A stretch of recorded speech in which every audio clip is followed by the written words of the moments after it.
ঢাকা শহরে আমরা অনেক হোটেলে গিয়ে রাতে থাকতাম।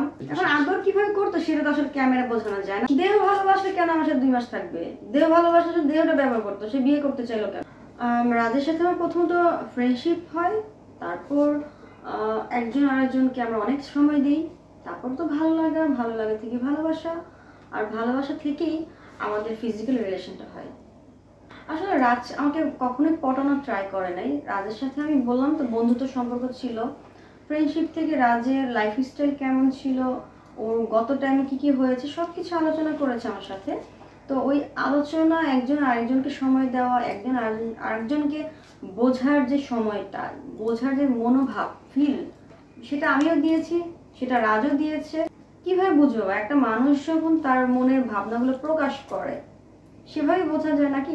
আমাদের মাঝে কখনোই জোর হয়নি। আমি যেমন রাজকে ফিল করেছি, রাজও তেমনটাই ফিল করেছে।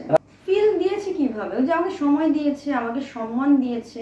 বলেছি ভাই, আমরা একজন আরেকজনকে অনেক সময় দিয়েছি। আমরা ঘুরতাম, আমরা আড্ডা দিতাম, সকালে নাস্তা থেকে নিয়ে রাতে ডিনার আমরা একসাথে করতাম। তো এটা কি অনেক সময় না? জায়গাগুলোর নাম আসলে আমি বলতে চাচ্ছি না, তবে ঢাকা শহরে আমরা অনেক হোটেলে গিয়ে রাতে থাকতাম।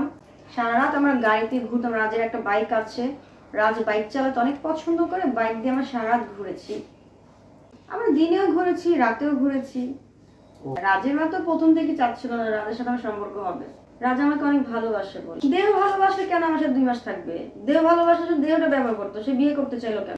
আর যে তো দেহ কি কেউ কাউকে আগে থেকে বলে যা সমাজ সেক্স করি? কেউ বলে না, এটা হয়ে যায়।